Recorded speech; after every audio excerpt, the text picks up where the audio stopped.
Unification, and Origins. And yes, are you paying attention to the movies Star Trek? Today on Trekland Tuesdays Live, number 377, with me, Dr. Trek, Larry Nemecek, coming at you here from the heart of Trekland. Right from the portal, right from Portal 47, right from the home of Trekland Treks. Your own customizable away mission around Southern California Star Trek real location filming sites, concierged by yours truly, Dr. Trek. Yes, another Tuesday for some sanity, clarity, and the big picture in all things Star Trek. It's still, on one hand, slow time, but even though we're in the middle of mid-season of the finale season of Lower Decks, there's a lot of things bubbling up around the edges. And I thought we'd dive in today and look at some of those because, you know what, I'm guilty of ignoring a few things every now and then, but some things are just too good to ignore. Such as all the folks who are coming in today. If you're new to Trekland Tuesdays Live, I want to welcome you. Where did you find out about us? How did you come over? If nothing else, and I almost made this the whole topic this week, there's a big blue sky smiling at me out there. Are we finally in the revolution away from Elmo's place and over to, well, what we had 15 years ago? It was just nice and simple, and you get short messages back and forth. Well, I'm now on Blue Sky. I mean, I had an account for several months, and I think everybody's waiting to see which way the world floated. So, if you are on Blue Sky, please come over and find me. It's just Larry Nemecek. If you're not on Blue Sky, you might want to think about it. It just feels less clunky than Threads, and I think a lot of people would rather not put one more chip in the meta basket for Zuck, even though he's somehow being outrun as the weirdest social media maven out there right now. But yes, we'll see. It's taken a while, and I'm not leaving Elmo's place yet. I have blown up on numbers actually the last few days. I may have to do an Instagram live on this. It's funny, but people are all finding each other there. I'm still a fraction of my numbers that I had on Twitter. I'm like a 1/6 to Twitter. But just in the last 4 or 5 days, it's come out of nowhere. So we'll see what this momentum does. We'll see how viral this self-discovery goes. So yes, for now, we're going to simulcast on both of the, well, they used to be blue sites. One of them's now horrendously, carnagely black. But that's exciting this week. But look, something else was going on this week. So another thing is, happy 30th birthday to Star Trek Generations this week. Yesterday, officially. And boy, that one really makes me feel old. Because I was an adult when Generations came out. I was an adult that was covering it. I was an adult that was writing a book about it. And that was my first Star Trek movie to see the sausage be made as a witness, as real time. And I don't know if I'll always have kind of a drop off between everything, the TNG movies. Now, the Kelvins and anything to come now, yay, back in the, I didn't have to see the sausage made. And it was an honor and a privilege, I got to tell you that. I'm not complaining. But it'll always be separated from the original series movies for me personally. But what's amazing is on top of the 30th anniversary, you know, we've done anniversary panels and topics and things. I mean, I feel like I've talked off and on. It's everything I did is there in a chapter in the book. Way more detail than it's ever gotten before, unless you have the Cinemagic article about Generations. Well, because it didn't get its own book. First Contact should have. There was one done overseas, put together. Anyway, Generations wasn't done its due at the time. It got the standard, special magazine treatment. So there's a lot there that can be delved into, and a lot of things that have, I don't want to say hidden, but they just haven't been as exposed as details on some of the other more ballyhooed movies like First Contact and the original series movies. So yes, 30th anniversary. And part of what's amazing here is, if you're not following along at home, so Roddenberry and tech friend and partner Otoy added another chapter to, it's kind of, if you haven't seen it, you need to go right over and see it now. It's called Unification. Has nothing to do with the 2-part TNG episode, right? It does in some ways because it has Vulcan in there as a theme. But if you haven't seen it, you need to. It's a wonderful combination of CGIing Shatner and other actors Robin Curtis as Savick, which was amazing, and actors standing in with prosthetics and CG, and just a whole reimagining of it's Kirk in the Nexus. It's kind of a 30th anniversary to Generations. And what's funny is when I think of Generations, it's a TNG movie to me. And it's like I always think of the Kirk part second. I know, shoot me. I always think of the fact that it's the TNG last adventure on the D that starts off on a ship holodeck. And yeah, I know the whole first chapter is on the B launching. It's really got so many areas of scope. They had such a lot. Ron and Brandon had such a laundry list they had to get done. And, it evolved very quickly when it became apparent the original series cast was not all going to be part of it, and it only devolved down to Shatner with Jimmy and Walter in the intro, the teaser. So I don't know. There's going to be, and this has been the anniversary year, and I'm guilty of this too. All this year, say on the Trek Files, we've been focusing on Star Trek 3 and Star Trek 5, the 5/0 anniversary biggies, and a little bit of a nod for Star Trek 09 because it's a 5-year for it. It's a 15th anniversary. And Generations is a 30th anniversary, and I don't think got a lot of attention through the years. Generations has been downplayed all this year. This is a wonderful tribute to it in a lot of instances where Generations hasn't gotten a lot of anniversary attention. Maybe it will now that we're at the premiere date and actual anniversary. Of course, it was filming all year long, starting in March. All the Shatner Enterprise B stuff was filmed while all the Next Gen actors were still filming the finale. It was going on at the same time. It was maddening madness. And you had DS9 filming, and you had a lot of prep happening for Voyager, which was going to start shooting as soon as they got off the stages. So we're all a little, and Generations may not have been totally your cup of tea, but it was certainly historic in a lot of ways. And maybe it's going to shine a little rosier as the years go by. Anyway, this co-production between Roddenberry on their archive web portal using Apple Vision Pro app. I mean, it's very high-end. It's very polished. It's beautiful. The Archive 765874 series tied into Star Trek using CGI and live action. If you haven't gone over to see a lot of folks involved in it, aside from the actors that were part of it. Of course, the Okudas and Doug and Darren Doctorman are all in it as advisors. Dave Blass was the production designer for this and the parts that needed new production design. And Andrew Jarvis, who did the graphics for Picard, is involved. And if you see some of the earlier scenes, you may especially notice that. So there's some known Trek names working on this. If you have not gone to see it, go over and see it. By the way, if you're watching us later, not live, it'd be great if you could join us at the time. Tuesday, 1-ish nominally, 4-ish Eastern, 1-ish Pacific. And that amounts to 9 UK and 10 Central Europe when everything is running on schedule. So yes, so you can see a lot of the publicity, a lot of things that were going by. Amahe Talisa plays J.M. Colt. Talk about bits of memory from Kirk's memory time here. Actor named Lawrence Selleck is Spock, and Sam Witwer, who has been voices on Lower Decks, is filling in for a young Kirk when they're not just totally CGing it. Pretty amazing. It's pretty amazing. A lot of high-end people are in the creative cast for it. Just go see it. It's an 8-minute short. Won't take you very long. You may even want to replay it. It looks like they've documented the making of it really well. Some of the location was over at Huntington Gardens here in, I say Pasadena, San Marino. I thought when I first saw it, I thought they were going back to Betazed because of those distinctive plants, but no. Anyway, you can find it everywhere. News stories are out about it today. It's kind of amazing.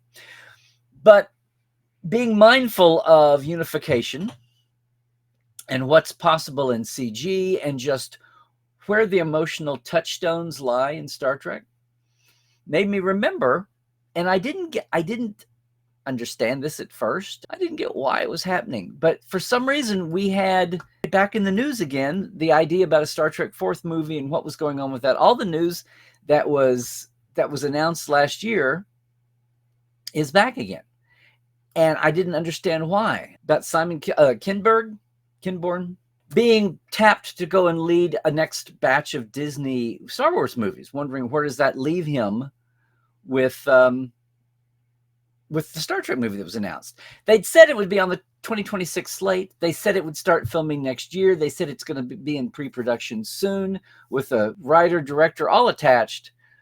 And we've kind of not been, paying attention here. Partly it's because, we've heard this. This is the 5th iteration or whatever. But also because it's Kelvin or it's not Kelvin. And who knows and who cares? And the TV universe has been soaking up so much time and attention.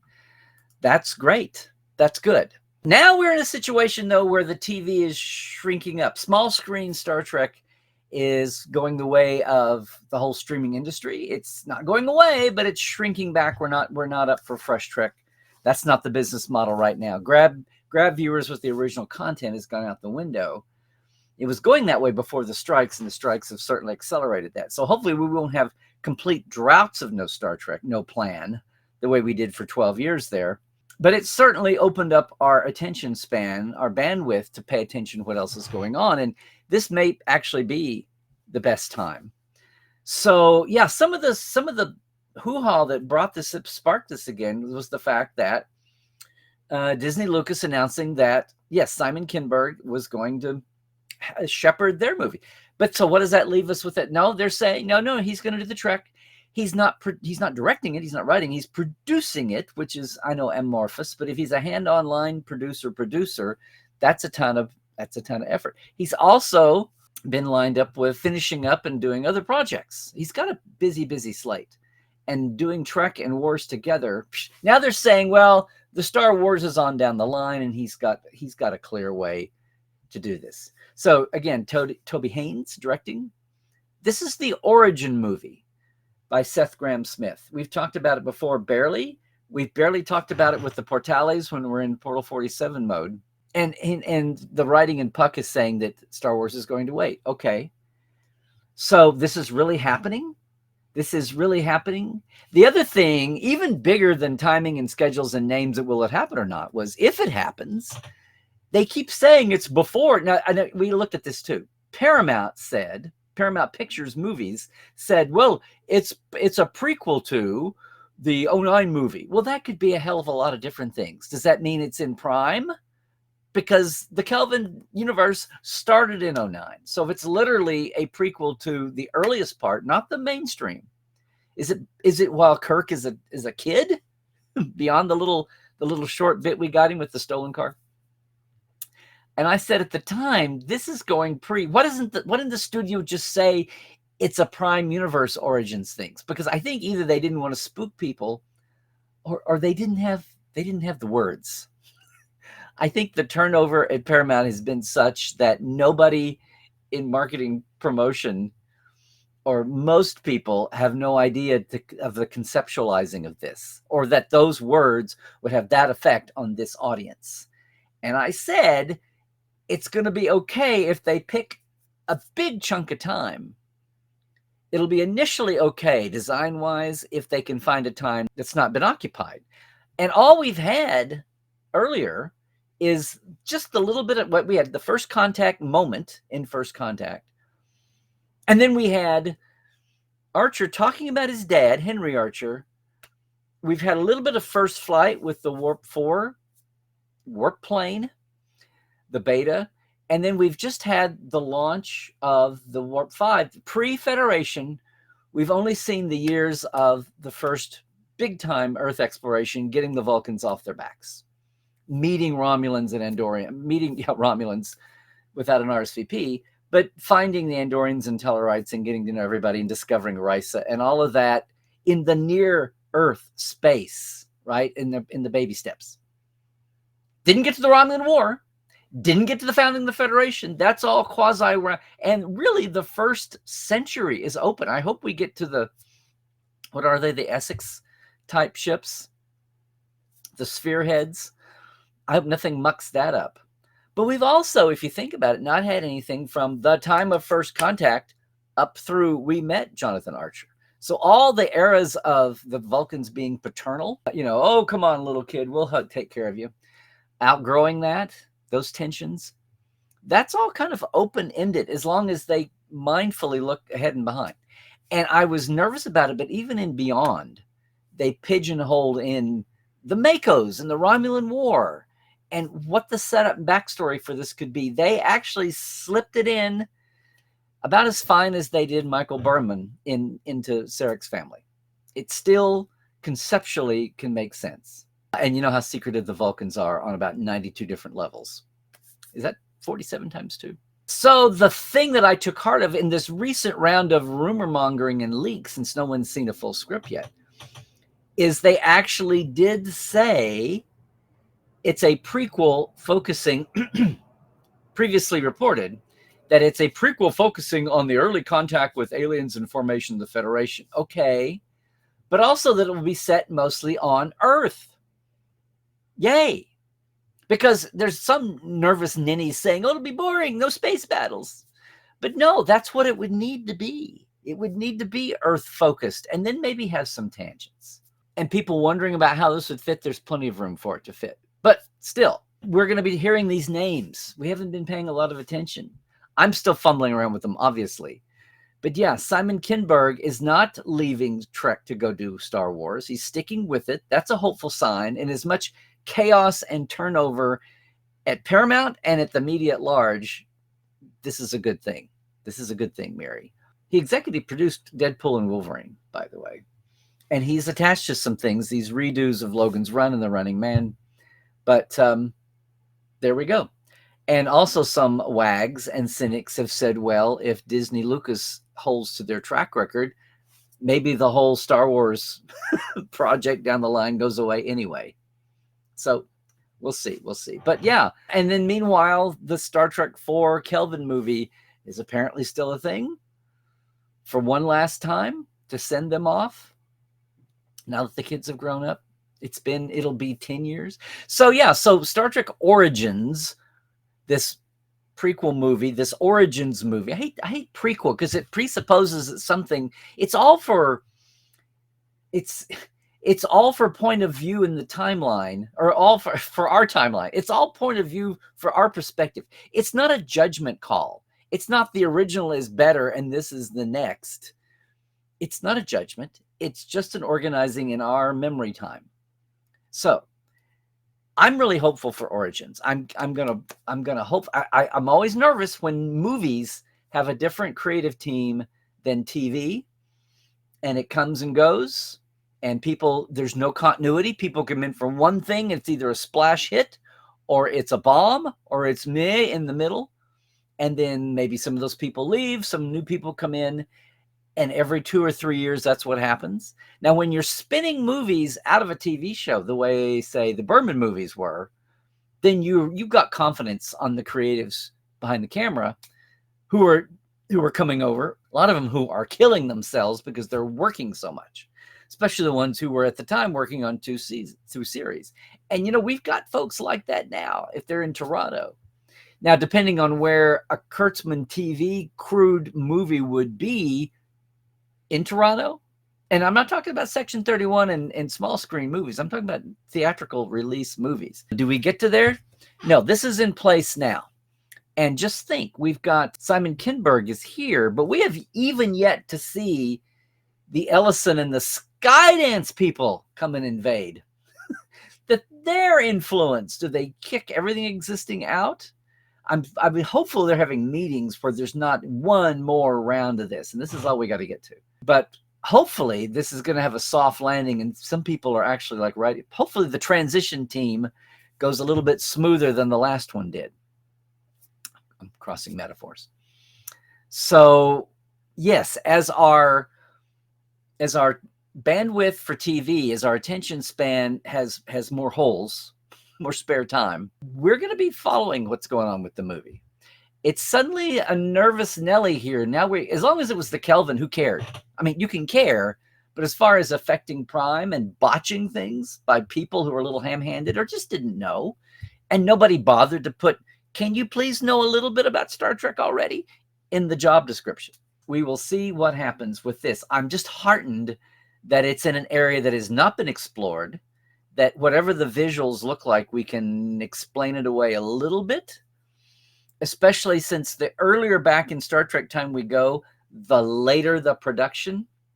So we're not sitting around trying to we're trying to sand down these rough edges, getting it to look like 60s Trek, because you can say what you will about canon and about story versus visual, but the thing that made Star Trek unique is a continuity of not just concept, but of visuals. Okay? And even man on the street, even woman on the street, never understood how Discovery was supposed to be 10 years before Kirk and Spock. Well, it looks a lot more modern than that. So there's your 2017 audience, unaware audience, confused by what was going on, much less trying to find where the show went. So we'll do this. We'll be keeping an eye on when we're in between Lower Decks, Section 31 movie, and then hopefully sometime next year, the return of Strange New Worlds, and then hopefully sometime later in the year, maybe the premiere for Academy. We'll see what all this means. And then we have the 60th anniversary year, and if all goes well, we'll have a movie. The last movie was for the 50th anniversary celebration. Hopefully Star Trek someday will get back to not having movies just to mark 10-year anniversary intervals, as long as they're done intelligently. Okay. Well, that's going to be it for this. So, yay, keep an eye on our movie quotient. I think it's going to be creeping back on the radar here. And as far as what happens with the merry-go-round of the cast of characters, both on and off camera, we will see.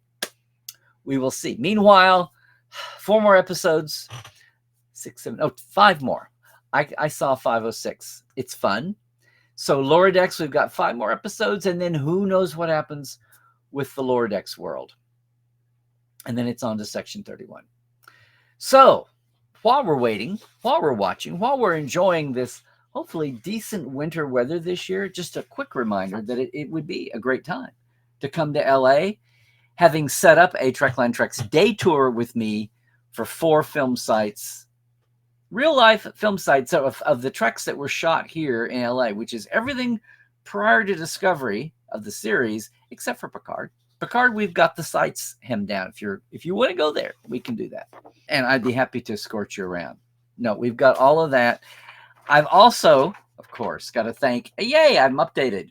Here's all of our Patreons this month. I am so great. Look, the list is gradually getting longer. So thank you, Chuck A. Thank you, James Kerwin, Diana Hopkins, Jesse Crusher Convo, Lawrence Todd, Hal, a new TTLer. Thank you for joining in. Glinda Bruton, Andrew Jazimski, Mitch Keith, new since I think I had him in though, newer ones. Josh Patton, Pranakasha Productions, Chris Jiggins, Keith Rombach, and Comedy Forecast. And then our live wires, yes, Greg Wickstrom, Rob McLean, Byron Bailey, J.R. Poole, Gary Williams. Thank you, sir, for jumping in. James Duravage, Dave Gregory. Dave, what's my head? Dan Leckie. Hey, welcome back, Dan. And Casey Shafsky. If you want to jump in with them and help us out here at Everything Trekland Online, live and local and later, you can jump in our simple Patreon. It's $5, it's $10. Trekland Live at patreon.com. My advice to you is go to the site that I always point to. Do not use the Patreon app if you do, because you'll have some kind of an insane Apple Store fee if you're on Apple. Okay? Just keep it simple. I don't think anyone has ever joined my Patreon from an app, much less just the Apple app. So keep going to the website where you've got more flexibility anyway. Okay, and I do appreciate it. I do appreciate it. And I do appreciate everybody who listens to the Trek Files every week. Well, guess what? We've had our season finale. We're in our hiatus time. So on one hand, you get a break. But on the other hand, it is so much easier now to go back and catch all of our earlier seasons with guests. A lot of them are no longer with us. It's all right there in our Memory Alpha page. You can get there direct at thetrekfiles.com. Now you can go back through. It's easy to scan all the episodes. You can even see the guests if there's a Memory Alpha article for them. The audio player is right there with each page. So it's much easier to dig back in our catalog now. So yay, use your summer break time and check out the Trek Files, would you? So Larry Nemecek, yeah, still on Twitter, but also on Blue Sky now. And YouTube. If you haven't YouTubed us, please like and subscribe up there, would you please? Also, Larry is Trekland on Instagram and Facebook. Yeah. Portal 47 is our big backstage package every month with roundtables, with guests, with aspects, well, just me sharing. Love for you to join us. It's like a mini con all year long. It's what the doctor ordered for the end to post-con blues. Even with all these regional creations going around, it's still not the same for having it all year long, okay? Well, that's going to do it for today. If you're watching us on YouTube now, you're going to miss out on all the chat talk. Maybe you can join us live on a Tuesday sometime, all right? But thank you for joining and ringing the bell and doing all the things. You can comment below, even if you're watching us later, all right? So, for all of you there, please take care of yourselves, right? Stay healthy, do all the things, stay woke, check the sources. Oh my God, we're going to be on wibbly wobbly fact days these days. Just keep your eyes open and your ears and your common sense, and watch out where you're hanging out. Yeah. But at the same time, if something challenges your understanding of history, give it a listen, but check the source. Okay. Trek well. When you can, if you can. Hope you can.